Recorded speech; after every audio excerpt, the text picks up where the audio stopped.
Hey friends, today I'm going to show you how to choose the right army at Town Hall 11.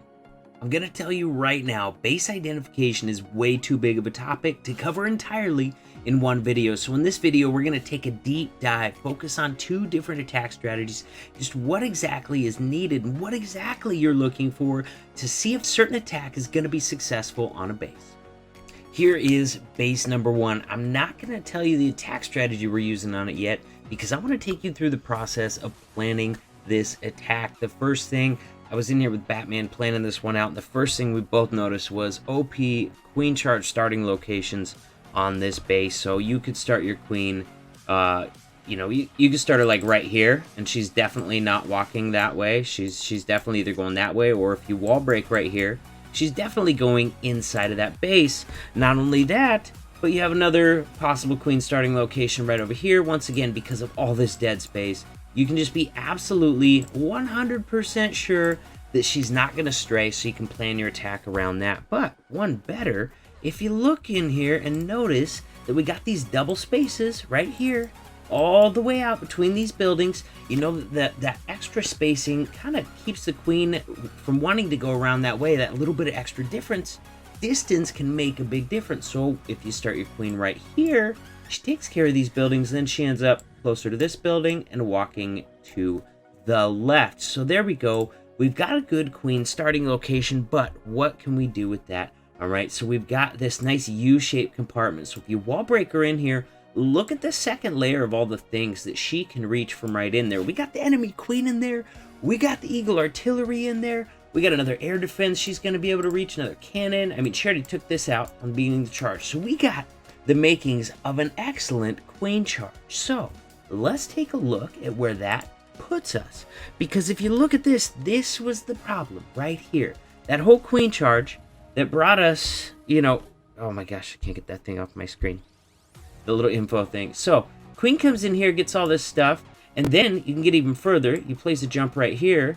Now you have access to literally all this, all this stuff. The backside multi-target Inferno, and well, depending on which direction she goes, she could go up in there as well and get this stuff too.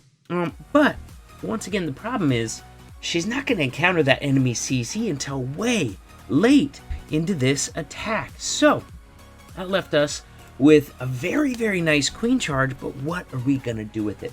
So he looked at Lalo.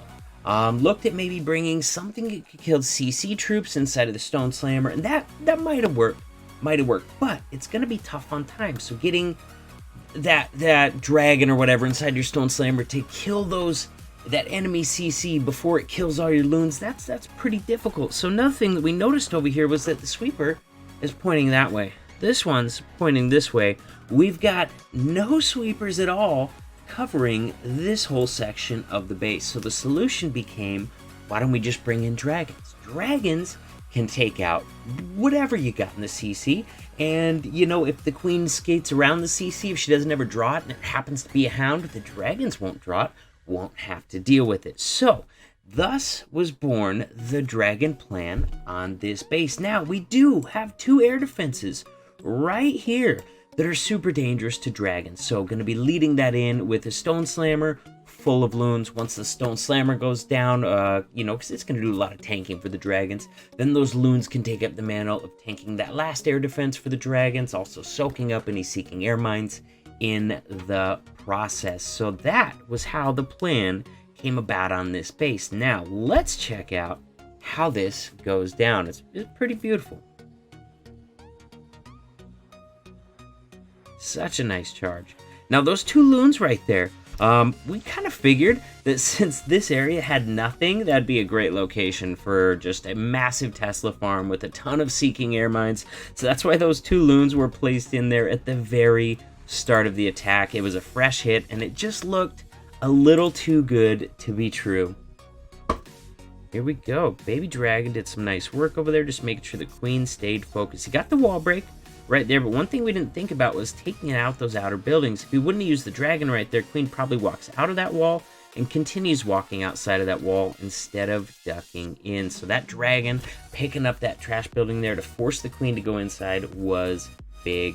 Now we get the king starting on the other side. His job is to funnel that outer trash, keep the dragons focused on the defenses inside the base. Enemy queen is already down at this point. Eagle artillery already activated as well, so Stone Slammer comes in, dragons behind, and queen is doing good stuff. She's not taking that much damage in there at a time. She's got an expo on her, and then she's got nothing on her right now. Once she steps up, she'll have like one cannon on her, so she is doing excellent in there, and the dragons are working on getting through this difficult section of the base. There goes that Grand Warden ability, covering the last two Eagle artillery shots, covering that last air defense right there. Now runs into, like I said, this was a fresh hit, so these dragons that are looking super strong right now actually going to be dying out at the end of this base because of a really well placed Tesla farm. You look at these guys right here, not only do you have the whole Tesla farm there with some archer towers as well, but look what is guarding all those. We got high hit point buildings like the town hall, 2 or 3 storages all in there as well. So while the dragons are stuck on the storages, the Teslas are taking them out. So ended up being a pretty close attack just because of those things that we saw right there, but got more than enough with the dragons. It did end up being a mixed CC, so dragons were able to get that taken out. If you would have, you know, tried loloing into that big dragon CC, you would have been toast. You try hogging into that damage CC, you would have been toast. So you had an excellent queen charge. You just had to figure out what to do about the clan castle, and in this situation, dragons ended up being the right choice, and that was a beautiful triple by Batman. Ended up 6-packing this war. Good thing too, because it was not my war, that's for sure. Alright guys, here is base number 2. We're gonna do the same thing, go over the thought process behind it before telling you what attack strategy is gonna be used. So first thing I noticed when I look at this base is look at all the splash damage all on one side of the base. Are you kidding me? Look at that. On that side of the base is most of the splash damage. All you're leaving over here is one wizard tower and one more wizard tower on this whole huge section of the base over there. And so that tells me let's figure out a way to get this base done with bat spells. So let's take a look. Dragons, drag bat. Works great on Town Hall 11. So you're going to funnel this stuff with a hero. You're going to funnel this stuff with a hero. Dragons are coming in here, right? I mean, we got air defenses, honestly, on that same half of the base as well. So it seems like a pretty good options. Dragons are going to do some great things in here right through there. But here's kind of the problem with that. If you start looking at the pathing of these buildings, we got this space in the middle here that's 4 tiles wide, counting those walls. That's going to encourage the dragons to stay in 2 distinct groups. Not only that, but it kind of just spaces out more and really encourages them to kind of break up into those 2 distinct groups. Nothing to really bring them back into the middle for sure. And anytime you're spreading out into a bunch of air defenses, man, that's like a death zone for dragons. Not to mention, you are fighting the sweeper through the core part of that right there. So let's take a look at Peekaboo Bat. Also looks like a challenge. I gotta tell you guys, I never would have thought of this entry, because once again, on this side of the base, you've got this dead space right here. How do you reconcile that? Maybe you go in one side. Let's play that out, all right? We go in one side, we jump a little more, that's going to open up the other side, and some of your army is going to go there and probably take care of that. But the other half of your army is going to go deeper in here, and we run into the same problem that we ran into with the dragons. When you start splitting up your army, they lose power, they die off quickly. So that was a no-go as well. Now, what Liza noticed here that I did not is that, or at least that I didn't think of, was if you path a wall record at Town Hall, look at this. You can open up both of these, all right? And that's cool. So you can have access to both of these at a time. It is still going to split them up. But another thing that Liza noticed was, look at these double gaps right here outside of the walls. So the P.E.K.K.A.s would normally be encouraged to come out here, like here. Look, if this archer tower would have been sitting right here, right up against this wall, P.E.K.K.A.s are busting out of this wall, all right? Jump or no jump, you know, it happens every time. If you give them a chance, they're going to bust out of that wall, and that is no bueno. You leave that eagle untouched, it's not good. But with these double gaps out here, if you give them a way to jump back into the base, come on out, because of these gaps right out here, they're going to be encouraged to come back inside the base and meet up right in the middle, where they're going to do some excellent things. Because look at this. Look at this, all right? The jump spell is really going to open up this compartment, Eagle compartment, and this one as well. If I could draw better, you'd see that. So we've got paths back here to both of these wizard towers, or at least right next to both of these wizard towers. And if you get P.E.K.K.A.s, kings in front of wizard towers, first of all, they're going to be tanking them.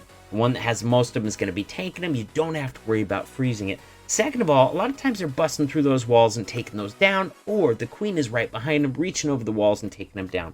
So your troops probably split one way, one wizard tower or another. So say they go over to this wizard tower and they're chilling right in here on it, you're going to use your freezes on this wizard tower. When you only have 2 wizard towers left, and you can get those P.E.K.K.A.s through to the backside of the base, you have the makings of an incredibly successful attack strategy. And let's watch Liza pull this off. It's brilliant. I would not have thought of this just because of that gap in the middle, but noticing the space on the sides and the ability just to bring them all back together with that well-placed jump spell. Ah, man, that's the thing I love about looking for attacks to make videos from. Since I'm looking through all these attacks, I see so many things that I can learn from. You better believe I'm going to be using this trick on a base as soon as I find an opportunity for it.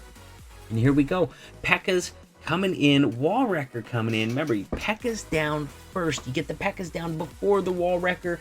That way they can do a lot of the tanking, and your Wall Wrecker is going to make it a lot further into the base. If the Wall Wrecker would not have opened right through both of those channels, you would have been in trouble on this attack. It would not have gone nearly this smooth. So just like we said, we've got the troops splitting up. We got some on the left, or some on the top, some on the bottom. But look at that jump spell, bringing them all right back in there. Absolutely beautiful. We still got healers up. We got a bunch of P.E.K.K.A.s in there. We got a king in there. Goes ahead and starts those bat spells on the wizard tower, but actually kind of starts the bat spells between the Expo and the wizard tower. I liked freezing the Expo and the wizard tower, but I would have started the bats probably directly on that wizard tower just so they get it down sooner. And that way, you know, you're not having to burn that second freeze on it a lot of times. Here we go. And look at this. Look at this. Just like we said, that last wizard tower is being tanked. That freeze was not needed. But hey, you never know when it's actually targeting a barbarian. Barbarian dies. Mid-attack, it reroutes and hits your bats. I don't know about you guys, but it's happened to me. So if you got the freeze, maybe you just want to make the safe call like Liza did on this. And guys, this base is wrecked. Absolutely love the creativity, and I'm figuring out a way to make P.E.K.K.A. Bobat work on that. Because, I mean, we knew Bat Spell Attack was gonna squish it, all right? You have that much splash on one side of the base, then there is a way to get it done. You just have to figure it out.